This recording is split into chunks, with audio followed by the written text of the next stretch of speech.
Assalamualaikum warahmatullahi wabarakatuh. Bismillah walhamdulillah wassalatu wassalamu ala rasulillah. Amma ba'du wa ba'da tahiyah. Belakangan ini ada muncul berita bahwa setelah kematian dari sahabat kita yaitu Vanessa Angel dan juga suaminya Bibi, bermunculan rumor bahwa ruh-ruh itu bisa berbicara dengan manusia. Sekarang saya pengen memberikan penjelasan sedikit saja tentang bagaimana ruh itu ketika berada di dunia dan sudah diambil ke alam akhirat. Bahwasannya ruh itu diambil oleh Allah Subhanahu wa taala untuk ditempatkan di alam barzah. Lalu ketika ruh itu sudah ditempatkan di alam barzah, apakah kita manusia masih bisa berbicara? Tentu berbagai pendapat, jawaban dari para ulama memberikan penjelasan kepada kita. Ada ulama yang menjelaskan bahwa ruh itu tidak bisa berbicara sebagaimana kita berbicara dengan badan yang masih ada ruhnya. Karena kita sudah berbeda alam. Kecuali para nabi, para orang-orang soleh. Tetapi ruh yang sudah tiada bisa dimimpikan, bisa dilihat di alam bawah sadar atau di dalam mimpi.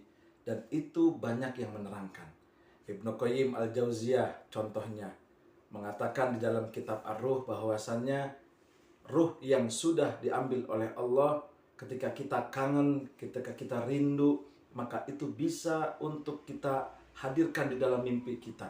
Kita berdoa kepada Allah untuk dihadirkan. Tetapi hanya sebatas komunikasi di dalam mimpi, bukan di alam nyata. Lalu bagaimana? Banyak yang mengatakan bahwa ada beberapa paranormal, ada segelintiran paranormal yang menyatakan bahwa manusia yang sudah mati, ruh yang sudah dicabut oleh Allah, lalu dia bisa berbicara.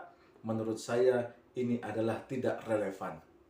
Sebab siapapun yang ketika memiliki ilmu, memiliki pengetahuan sekalipun, saya yakin itu adalah hal yang harus dipertanyakan.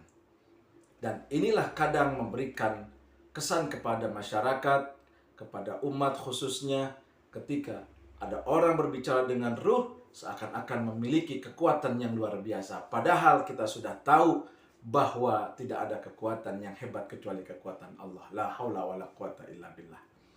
Maka sekali lagi saya katakan, manusia berbicara dengan ruh, sesungguhnya tidak ada relevansinya. Tidak ada keterangan yang menguatkannya, karena kita sudah berbeda alam. Yang kedua, posisi ruh ketika sudah diambil oleh Allah ditempatkan di alam barzah sebelum menuju ke alam akhirat. Dan ini kita harus yakini, banyak ayat-ayat Quran yang menjelaskan itu, banyak hadis yang menjelaskan tentang itu. Maka ketika ada orang yang berani mengatakan bahwa seseorang, orang yang pintar, orang yang paranormal, orang yang punya ilmu sekalipun, dia mengaku bisa berbicara kepada ruh, kepada orang yang sudah meninggal, maka bisa dipastikan itu sedikit menyesatkan. Kenapa? Karena ruh itu sudah ditempatkan oleh Allah di alam barzah. Tapi ada keterangan ulama, Ustadz, betul, yang mengatakan ruh bisa hadir. Hadis juga ada yang mengatakan setiap malam Jumat ruh berkunjung. Tetapi itu hanya melihat, tidak berbicara dengan manusia. Tidak diizinkan oleh Allah ketika ruh berbicara dengan manusia. Karena apa? Karena dikhawatirkan ada sesuatu yang bisa dilakukan oleh jin, sehingga dengan suara yang meniru suara ruh itu pada akhirnya menyelewengkan hati manusia dari akidah kepada Allah. Dan ini banyak yang tersesat orang-orang karena berperilaku seperti ini. Banyak orang-orang yang hatinya belok sehingga mengakui bahwa ruh leluhurnya, ruh orang tuanya bisa berbicara dan memberikan petunjuk. Yang padahal kita adalah orang-orang yang tidak berbicara dengan orang yang sudah meninggal. Dan petunjuk itu tidak hadir dari orang-orang atau ruh-ruh yang sudah diambil oleh Allah. Petunjuk semuanya diberikan oleh Allah Subhanahu wa ta'ala. Maka jangan lagi kita percaya hal-hal yang gaib, yang menyelewengkan hati manusia. Perkara gaib yang bisa merusak akidah kita, perkara gaib yang bisa merusak tauhid kita. Tetapi ada hal gaib yang harus kita percayai, bahwasannya ruh ketika sudah diambil oleh Allah, maka sudah ditempatkan di alam barzah. Maka saya menghimbau kepada seluruh masyarakat, seluruh umat Islam di Indonesia ini. Dan ada yang bertanya, apakah memang manusia itu memiliki jin korin yang bisa menjerumuskan atau bisa untuk membelokkan hatinya untuk tidak dekat dengan Allah? Memang baginda Nabi Muhammad SAW menerangkan dalam sebuah hadis bahwasannya di setiap diri manusia ada seorang jin yang dikirim oleh Allah yang bernama korin. Dan jin itu banyak menjadikan manusia selalu jauh dengan Allah. Tapi bagaimana kita bisa untuk dekat dengan Allah, disitulah hati kita bermain di dalam doa. Maka ketika kita sholat, kita selalu meminta, ya muqallibal qulub, tsabbit qalbi ala dinika wa ala ta'atika subhanaka inni kuntu minaz zalimin. Wahai zat yang membolak-balikan hati, tetapkan kami pada jalanmu. Itu adalah doa untuk mengkanter dari arahan jin korin yang mengajak kita kepada hal yang buruk. Maka jin korin itulah sesungguhnya yang harus kita jaga, karena tidak bisa untuk dipisahkan dalam tubuh kita. Jin korin itu selalu menempel di dalam tubuh kita, agar kita diberikan oleh Allah sesuatu untuk berlindung dari kejahatan jin korin itu. Dan jin korin itu masih bisa ditangkal dengan apa? Dengan hati yang istiqomah, dengan doa yang selalu dipanjatkan, dengan ibadah yang selalu kita lakukan. Karena dengan ibadah itu, maka jin korin semakin lama akan semakin kalah. Untuk apa?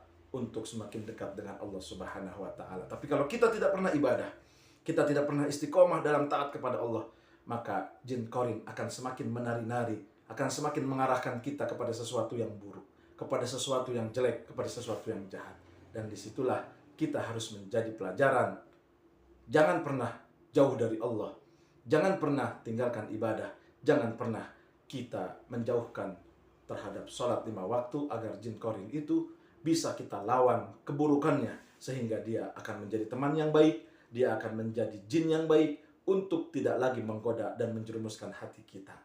Oleh karenanya, saya menghimbau kepada siapapun dan dimanapun berada, ketika ada sesuatu yang mengatasnamakan hal-hal gaib, lalu menyelewengkan hati kita, lalu pikiran kita diarahkan untuk belok kepada hal-hal yang negatif, dan hal-hal itu senantiasa mengarahkan kita kepada keburukan, sehingga kita menganggap ada kekuatan selain Allah, sehingga kita menganggap ada kekuatan yang lebih hebat dari kekuatan Allah. Itulah sebuah kemusyrikan. Itulah sebuah hal yang sangat dosa. Dan kita mudah-mudahan dijauhkan dari hal-hal seperti itu.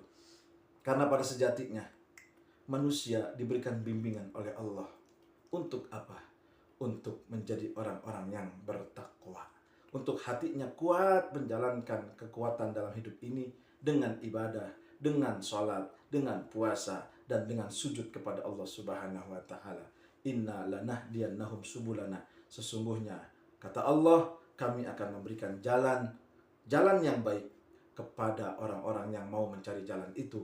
Apa jalan itu? Yaitu jalan ibadah. Maka sekali lagi saya mengedepankan apapun yang dikatakan tentang makhluk gaib yang menjerumuskan, yang mengakibatkan kecelakaan, itu adalah tidak benar. Itu adalah pemikiran yang salah, sekalipun dikatakan orang pintar, tapi itu tidak benar. Yang benar adalah khairuhu wa syarruhu faminallah. Takdir yang baik, takdir yang buruk, semuanya datang dari Allah, bukan dari makhluk gaib, bukan dari makhluk-makhluk halus. Karena itu semuanya juga termasuk dari hamba-hamba Allah. Jangan pernah percaya kepada suara-suara ruh yang dianggap akan memberikan kita petunjuk, akan memberikan kita berita. Pada sesungguhnya itu adalah kata-kata jin yang ingin membelokkan hati kita. Ketika ada sesuatu yang ganjal di dalam hati tentang hal-hal gaib, tanyakan kepada ustadz, kepada kiai, kepada para ulama, kepada para habaib, agar kita mendapatkan penerangan dan hati kita dijaga oleh Allah Subhanahu wa Ta'ala untuk senantiasa istiqomah. La haula wa la quwata illa billah. Senantiasa kita mengatakan tidak ada kekuatan, daya, dan upaya kecuali kekuatan Allah Subhanahu wa Ta'ala. Assalamualaikum warahmatullahi wabarakatuh.